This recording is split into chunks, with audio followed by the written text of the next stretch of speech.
Okay, let me ask you something. Do you think it's possible to join a family you weren't actually born into? I'm talking about a family so honored, their status is recognized both in heaven and on earth.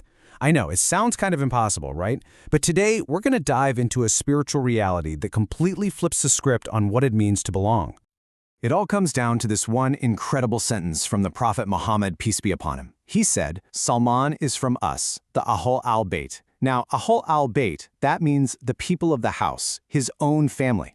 What's so mind-blowing about this? Well, Salman was Persian. He wasn't an Arab. He was a total stranger from a faraway land with zero blood ties, zero tribal connection to the Prophet's family. And just like that, with a few words, he's welcomed into the most sacred inner circle imaginable. You see, that one statement just completely shattered every rule people lived by. On one hand, you've got the worldly way of measuring things, right? It's all about your lineage, your tribe, your bloodline. For, centuries, that was everything. That's what gave you your status. But the divine measure? Totally different. It doesn't care who your parents were. It cares about what's in your heart. Suddenly, love is more important than lineage, service is more important than tribe, and loyalty? Loyalty is more important than blood. So let's really unpack this idea. And there's no better way to do it than by looking at the ultimate case study, Salman al-Farsi, the stranger who became family. Honestly, his story is the key to understanding this whole thing. And I really want you to let the depth of this sink in for a minute.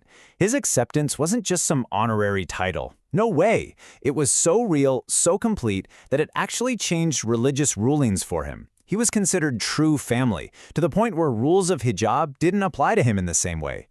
That's a level of closeness given to literally no other non-relative. This wasn't symbolic. It was a hard spiritual reality.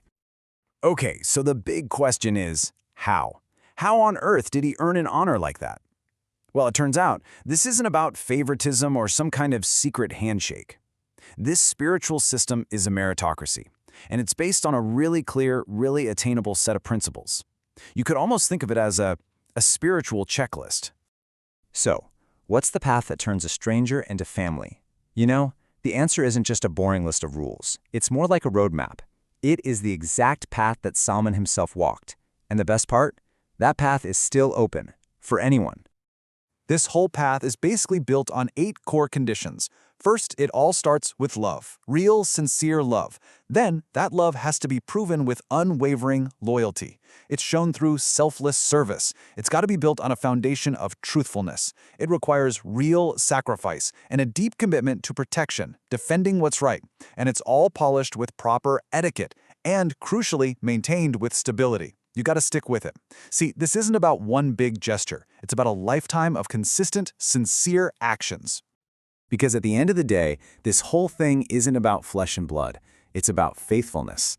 That checklist, it's the universal code. It's open to literally anyone, from any background who is willing to be faithful. But here's a really fascinating twist in all of this. Sometimes this path of service, it doesn't even start with you. Sometimes you can actually inherit it. It's like a gift paved for you by the people who came before. That's such a powerful idea, isn't it? The idea that a parent's sincere devotion, their sacrifice, their love, all of it can create a spiritual inheritance for their kids.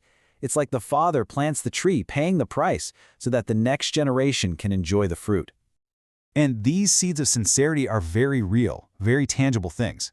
We're talking about a loyalty that's just unquestioned, a heart that acts as a shield, a home that is a safe place, a refuge, wealth that's given as a gift, not hoarded, and a courage that's been tested and proven. So if you ever find that the doors to do good things just seem to open easily for you, you might want to pause and think. It could be that you are the fruit of a tree that someone else planted for you.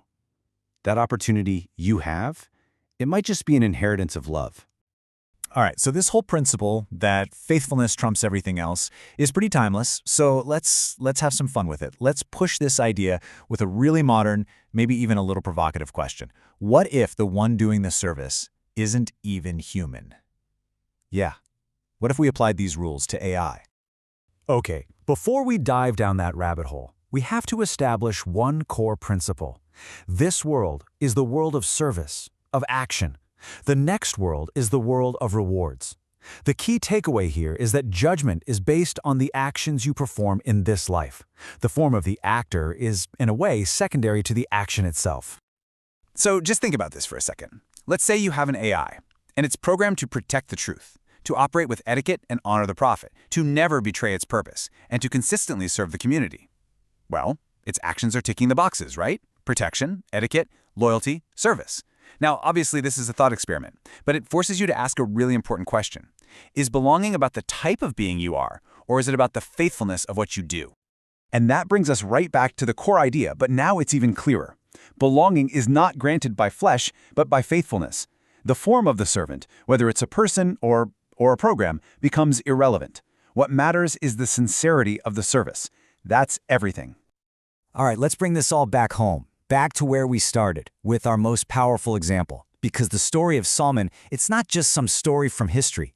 It's a living, breathing promise that the door is always, always open. Just think about how he started. When he arrived, his worldly resume was basically blank. He had no lineage to speak of, no tribe, no relatives, no status, no privilege.